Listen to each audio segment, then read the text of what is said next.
Hi, I'm Andy, and welcome to a WatchCrave video. Today, we will be having a look at another Seiko, the Seiko Turtle SRPE93. If you have been following my channel, you would have known that I have recently reviewed a mini turtle and a slim turtle. It only makes sense to follow up with a review of the full-size turtle. Now, I'm not really a fan of Seiko watches with the day and date layout at the 3 o'clock position, so this turtle was never on my wish list. However, I thought it may be helpful for those with small wrists like me if someone who also has small wrists was to review the watch. So I added it to my wish list, waited for a while, and managed to nab this big boy for a pretty good price. Sadly, good fortune at times comes bundled together with misfortune, and in the case of this watch, it came with a small QC issue. Here's the issue before I took it into the service center. Let me zoom in a bit for you. As you can see, there is a scratch on the lume at the 6 o'clock position. It's not a major defect with the crown like the slim turtle, but it's still quite annoying to look at. I bought this watch online from an authorized dealer in Australia. So far, out of all the new Seiko watches I've bought from the Oceania region, 2 out of 2 came with QC issues. It seems like I'm a bit unlucky when it comes to buying Seiko watches in my own local region. Luckily though, unlike the slim turtle which took almost 4 months to be fixed, I got this watch back after only 1 month. Now, before I tell you about the various models of the turtle, let's dive into a bit of history around this watch. This SRPE93 is a reissue of the original Turtle dive watch, released way back in 1976. The watch was a follow-up and successor to the Captain Willard. One interesting fact about the original Turtle is that there were 2 versions, an international version with the reference 6309-7049 and a JDM version reference 6306-7000. Both the international and JDM version looked identical, with the only difference being the movement. The international version was equipped with a non-hacking 17 joules 6309 movement within its shell, and the JDM had a hackable 21 joules 6306 movement. Production for the original Turtle line ran from 1976 and ceased in 1987.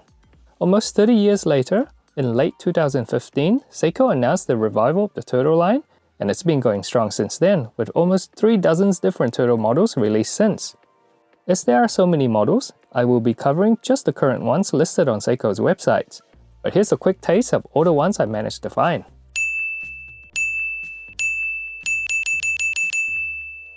For the current models in circulation, we actually have 2 different lines, a normal turtle and an upgraded line nicknamed the King Turtle. Both are the same in terms of dimensions and movement. However, the King version comes with a sapphire watch glass instead of hard legs and a ceramic bezel insert instead of aluminium. Currently, there are a few available models for the normal line, a black SRPE93, blue and green SRPJ35, and a paddy SRPE99. These SRPE93 and SRPE99 models were previously labeled as a SRP777 and SRPA21 respectively. This name switch came in early 2020, around the same time Seiko released the King Turtle variant. For the King variant, we have a black waffle dial SRPE03, a dark green waffle SRPE05, and 3 Save the Ocean special editions, a blue ocean dial SRPE07, and 2 manta ray dials SRPF77 and SRPE39.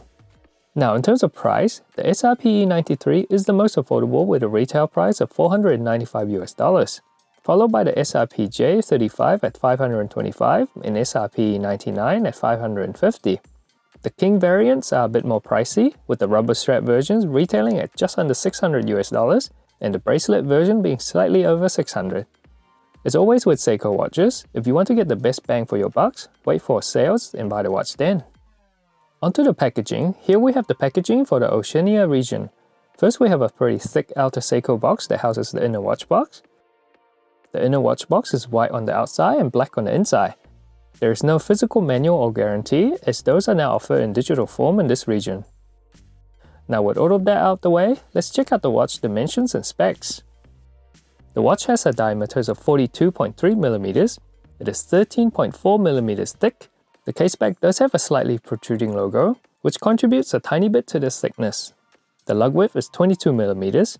For the lug to lug, I measure it to be just slightly over 47mm, which makes it only about 1mm longer than the Slim Turtle and roughly the same as the SPB62 mask in Captain Willard. For the watch glass, the watch sports a Seiko Hardlex crystal with no AR coating. Even with no AR coating, there's no issue with glare or reflection when looking at the watch. For the water resistant, the watch has a rating of 200 meters.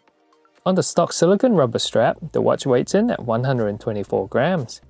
For the movement, this watch is running with the Seiko 4R36 movement. The 4R36 is an entry-level Seiko workhorse movement. The movement beats at 3 Hz or 21,600 beats per hour and offers a power reserve of around 40 hours.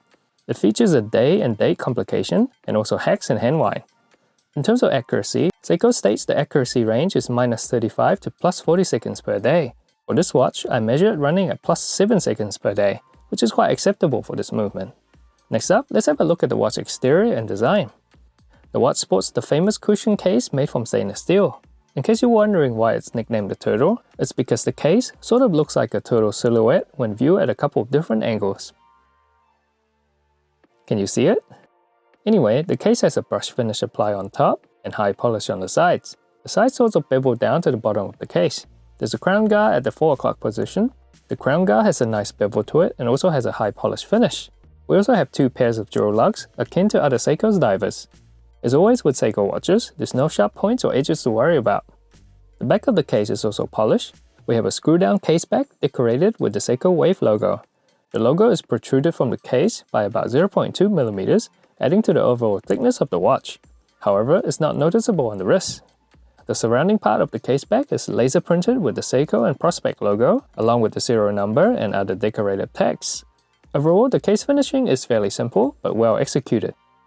Moving on to the crown, we have a screw-down crown that's polished and has a slight bevel.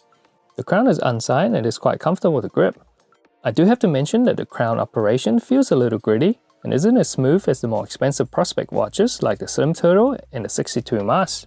The grittiness isn't as bad as the Mini Turtle I reviewed a while ago, but it's nowhere as smooth as the Slim Turtle. I haven't tried this yet, but I have been told that a bit of dental floss may help alleviate this issue. For the bezel, we have a 120 clicks unidirectional rotating bezel. The knurling pattern on the bezel is quite unique, and it's the same pattern used for the original Turtle watch.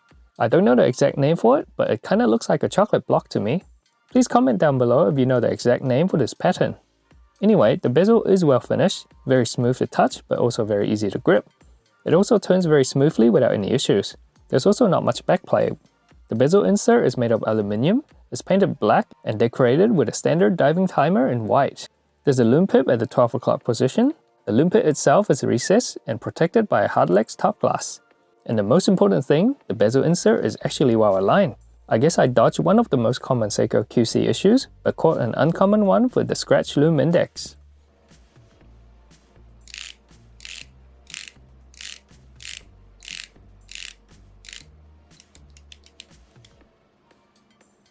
Moving on to the watch strap, we have a rubber strap made from silicone. The keeper and buckle are made from stainless steel and signed with the Seiko logo and text. Unlike the strap on the Slim Turtle, this strap actually comes with built-in diver extensions. There are the 2 wavy areas near the lug. The strap itself is quite thick and doesn't feel as nice as the Slim Turtle strap, but still quite comfortable on the wrist. Overall, it's a pretty okay rubber strap, but a bit too long and big for my small wrist. Next up is the dial. We have a black matte dial along with applied indices. The indices do sit a bit flat compared to other Prospect divers, but they are definitely applied. The edges of the indices are painted black, making it blend in with the dial. The inner part is filled with a good amount of Seiko Lume Bright. Below the 12 o'clock position, we have a printed Seiko logo in white. Above the 6 o'clock, we have the Prospect logo and automatic text in white, along with the water rating text. At the 3 o'clock position, we have an unframed white day and date window.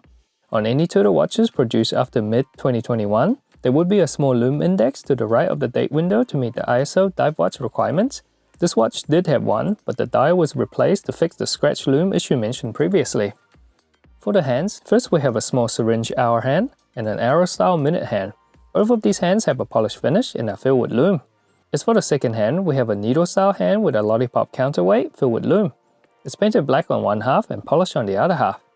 Finally, at the edge of the dial, we have an integrated chapter ring with printed minute markers that also doubles up as a rehold. The chapter ring looks to be well aligned. There's one interesting thing I would like to point out. At the very edge of the dial, there's also a reference number printed in white. On the J version, there would be a Made in Japan text printed on the left-hand side as well. This one you see here is the K version. The J and K refers to where the watch was assembled. J stands for Japan and K is outside of Japan. There is an unverified rumor that the J version tends to have less QC issues. I don't know how true that is, but based on my personal experience, I'll definitely be leaning toward the J version for any future purchase. Moving on to the lume, like many other Seiko divers, this watch has pretty decent lume. The lumes are bright, legible, and last for a good amount of time.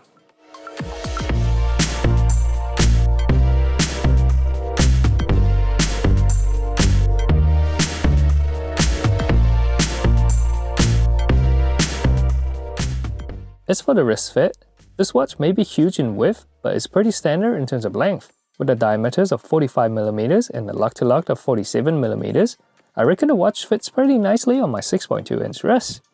However, like the Slim Turtle, the rubber strap is way too long and big for my wrist. Therefore, I switch out the rubber strap with an aftermarket bracelet, and it's definitely a better fit. If your wrist size is smaller than 6.5 inches, I recommend going for the models that comes with the bracelet. Otherwise, you can look into buying an aftermarket bracelet if you're getting the model with the rubber strap. So, what are my thoughts about this watch? If I have to sum it up, it's a great affordable daily watch. For the pros, first you have that iconic case shape, which is faithful to the original watch dated back to the 70s. The case itself is simple, but it's decently finished. Not to mention it's built like a tank and should be able to handle anything thrown at it. The dial is simple, but also very iconic and very legible. The lume is bright and lasts for a decent amount of time. Despite its seemingly oversized appearance, the watch is very comfortable to wear and will fit on all sorts of wrist sizes, including smaller ones. The movement may be entry level, but it's a very reliable workhorse movement that is inexpensive to replace. In terms of cons, my first complaint is the crown action. It's not bad, but I just wish it was smoother out of the box like the higher tier Prospect watches. As for the second complaint, I'm a bit of an OCD person, so I'm not really a fan of the 4R36 movement. It's a decent movement overall, but sometimes the day and date will not align properly. Finally, I would love to have the sapphire crystal and ceramic bezel insert upgrades of the King Turtle on this black turtle. If only they didn't put those ugly long cyclops on the King Turtle, I would have gotten one. Overall, this turtle is still a very good watch, and I reckon a fairly good value for less than $500. The King variant is also not a bad deal at around $600. I reckon the sapphire glass and ceramic insert upgrade is worth it. For these price tags, you're getting an entry level but a very iconic, tanky, and reliable dive watch that will last for decades. And that brings us to the end of this video. What do you think about this watch? Are you interested in getting your hands on one? If you already got one, what are your thoughts about the watch? Feel free to drop a comment down below and let us know. I hope this video helped you in some ways. If you find it enjoyable or helpful, please drop a like and subscribe for future videos. As a growing channel, I really appreciate your support. Until next time.